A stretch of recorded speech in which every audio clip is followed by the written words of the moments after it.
اللہ رب العزت فرماتا ہے کہ میں آزماؤں گا تمہیں، ضرور آزماؤں گا تمہیں، کبھی میں تمہیں اولاد دوں گا، کبھی تم سے میں اولاد چھین لوں گا، پھر میں یہ دیکھوں گا کہ جب میں نے اولاد دی تب تمہارا رویہ میرے ساتھ کیا تھا، اور جب میں نے تم سے اولاد لے لی تب تمہارا رویہ میرے ساتھ کیا تھا۔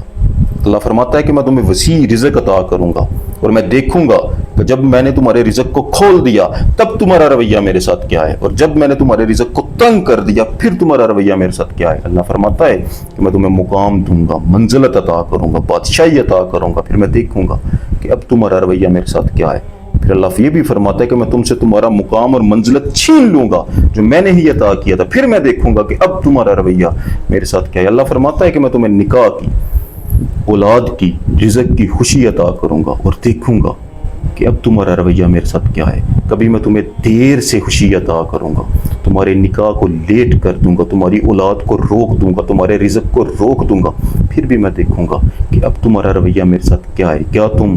میرے ساتھ گلا کرتے ہو؟ کیا تم مایوس ہو جاتے ہو میری رحمت سے؟ کیا تم اپنی ذات کو میرے بارے میں ایسا بنا لیتے ہو کہ میں سنتا ہی نہیں ہوں، میں تمہیں دیکھتا ہی نہیں ہوں، میں نے تمہیں اگنور کر دیا ہوا ہے، میں تمہارے ساتھ محبت ہی نہیں کرتا، تمہاری دعاؤں کو سنتا ہی نہیں ہوں، میں نے تمہیں رد کر دیا ہوا ہے۔ میں دیکھوں گا تمہیں، میں تمہاری عقیدت کو دیکھوں گا، تمہارے نفس کو دیکھوں گا کہ کیا تم نے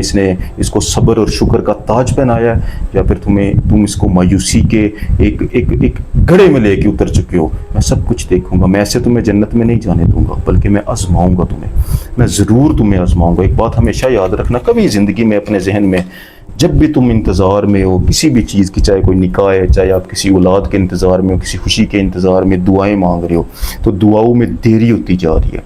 اللہ رب العزت سن نہیں رہا، اللہ تعالیٰ کی ذات کا وہ مقررہ وقت آ نہیں رہا، تو کبھی بھی اللہ سے گلہ مت کرنا، کبھی بھی زندگی میں یہ مت سوچنا کہ اللہ تعالیٰ کی ذات نے تمہیں اگنور کر دیا،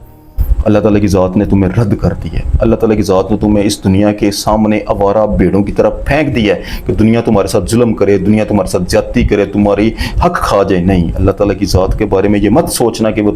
تم سے محبت نہیں کرتا، کبھی یہ زندگی میں خیال بھی اپنے ذہن میں نہ آنے دینا، کیونکہ اس کی بادشاہی ہے، وہ سمیع ہے، وہ بصیر ہے، وہ سب کچھ دیکھتا سنتا ہے، آپ کی ذات کے اندر اٹھنے والے درد کو وہ آپ ہی کی طرح فیل کرتا ہے، اس کے فیل کرنے میں اور آپ کے فیل کرنے میں ذرا برابر فرق نہیں ہے، جتنا درد کو تم فیل کرتے ہو ویسا ہی درد وہ بھی فیل کرتا ہے کہ میرا بندہ اس وقت کس حالت سے گزر رہا ہے، وہ سب کچھ جانتا ہے، صرف اس کی حکمت کو سمجھنا، اس کے مقصد کو سمجھنا۔ آج کی ویڈیو میں آپ کے ساتھ ایک انتہائی انٹرسٹنگ چیز شیئر کرتا ہوں کہ اگر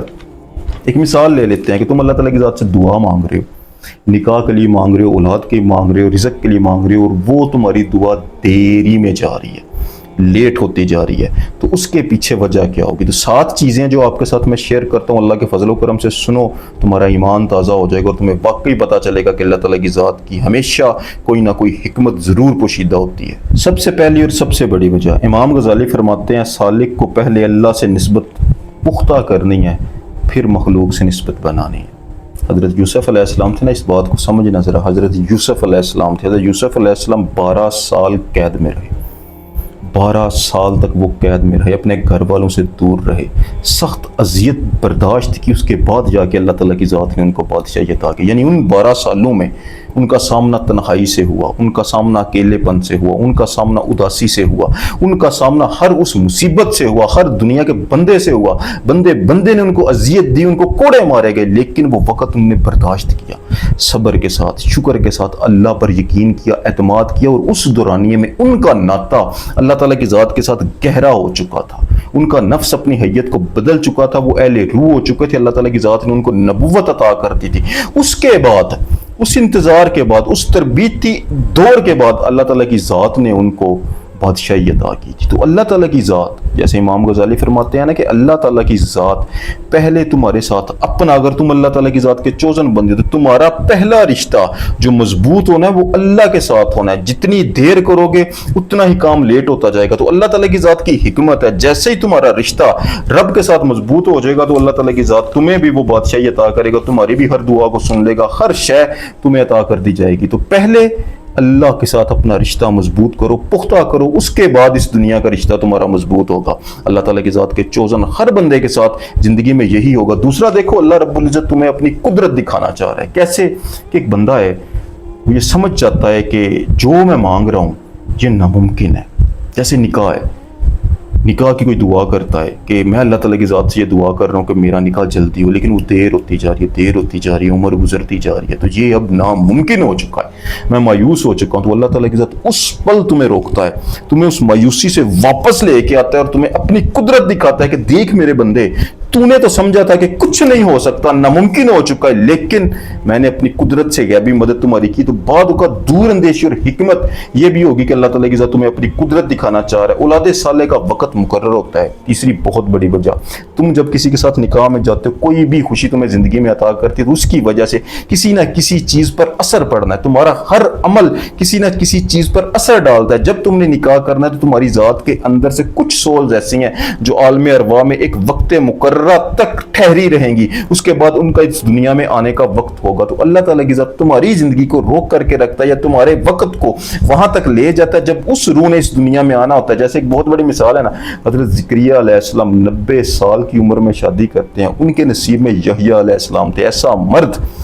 ایسا مرد جس نام کا مرد اللہ تعالیٰ کی ذات نے اس سے پہلے کبھی بھی نہیں بھیجا ہوا تھا۔ تو اس روح کا وقت مقرر ہوتا ہے، آپ کی اولاد کا، آپ کے نصیب کا وہ وقت طے کر دیا، تو وہ وقت مقررہ تک تمہیں اللہ تعالیٰ کی ذات انتظار کرواتا ہے۔ اس کے پیچھے یہ بھی ایک حکمت ہوتی ہے کہ تمام ارواح اس دنیا میں اپنے وقت پر آنا ہے اور تمہارا ہر عمل بھی اپنے وقت پر ہونا ہے۔ چوتھی ایک بہت بڑی ریزن، مقام رضا اللہ تعالیٰ کی ذات تمہیں عطا کرنی جاتی ہے، نفس راضیہ اور مرضیہ۔ دیکھو انسان جب آزمائش سے گزرتا ہے، انتظار سے گزرتا ہے، تکلیف سے گزرتا ہے، تو انسان کا نفس سخت پامال ہوتا ہے، سخت تکلیف ہوتی ہے انسان کی ذات کو، انسان کے نفس کو۔ یہ نفس جو ہے نا، یہ آپ کی ذات، آپ کی خودی کے اندر ڈوبتا ہے، یہ مرتا ہے، یہ نفس لوامہ اور ملہمہ کی شکل میں پھر رضائے الہی تک جا پہنچتا ہے۔ انسان کی زبان سے یہ لفظ اللہ نکالنا چاہتا ہے کہ تو رضا میں میری راضی ہو جا۔ جب انسان اس مقام پہ پہنچتا ہے کہ اے اللہ میں تیری رضا پہ راضی ہوں، جو تجھے بہتر لگتا ہے وہ میرے ساتھ کر دے، جو ہوگا دیکھی جائے گی، بس اے اللہ تو راضی رہے، تو اللہ تعالیٰ کی ذات مقام رضا تک تمہیں لے کے جائے گا۔ پھر اللہ تعالیٰ کی ذات تمہیں عطا کرے گی۔ پانچواں ہمیشہ یاد رکھنا، سجدہ اور دعا اللہ تعالیٰ کی ذات لمبا کھینچ دیتی ہے۔ سجدہ اور دعا اللہ تعالیٰ کی ذات لمبا کھینچتی ہے اس بندے کا جو اللہ تعالیٰ کی ذات کا چنا ہوا بندہ ہے۔ جیسے مثال کے طور پر حضرت یعقوب علیہ السلام بچھڑ گئے، حضرت یوسف علیہ السلام سے دعائیں مانگتے کہ اللہ مجھے ان سے ملا دے۔ چاہتا تو اللہ تعالیٰ کی ذات پہلے سال ملا دیتی، دوسرے سال، تیسرے سال، چوتھے سال، پانچویں سال، چھٹے سال، 10 سال بعد ملا دیتی۔ پوری زندگی کا انتظار، 40 سال بعد جا کر اللہ تعالیٰ کی ذات نے وہ ملاپ کروایا۔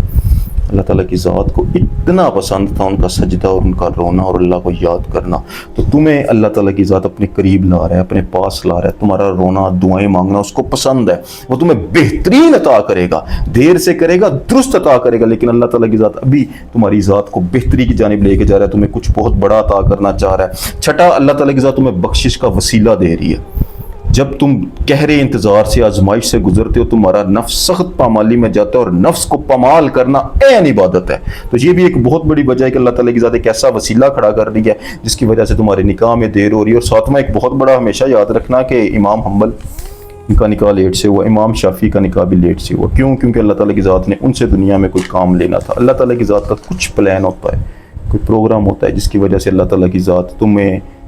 دیری کرواتی ہے۔ اللہ تعالیٰ کی ذات تم سے کچھ کام لے رہا ہے۔ اللہ تعالیٰ کی ذات ابھی تمہاری زندگی میں کسی کو نہیں لانا چاہ رہا کہ اگر تم اس وقت نکاح کی حالت میں یا اس وقت تم کسی کے ساتھ چل پڑو گے تو یہ جو تم سے میں نے کام لینا ہے اس کام میں خلل پیدا ہوگا۔ تو اللہ تعالیٰ کی ذات کا ایک قدرتی پلان ہوتا ہے کہ اللہ تعالیٰ کی ذات تمہیں اس حساب سے لے کے چل رہا ہوتا ہے۔ تو اللہ تعالیٰ کی ذات کا پلان ہمیشہ اپنے بندے کے لیے اچھا ہوتا ہے۔ تو کبھی بھی زندگی میں یہ مت سوچنا کہ اللہ تعالیٰ کی ذات تمہاری دعا کو سن نہیں رہا تو شاید اس نے تمہیں رد کر دیا ہوگا۔ تم ردے نہیں گئے، اللہ تعالیٰ کی ذات کی محبت اور اس کی حکمت کو سمجھو، اس کا بہت بڑا مقصد بھی اس کے پیچھے ہو سکتا ہے۔ آج کے لیے اتنے، جزاک اللہ خیر و رازقین۔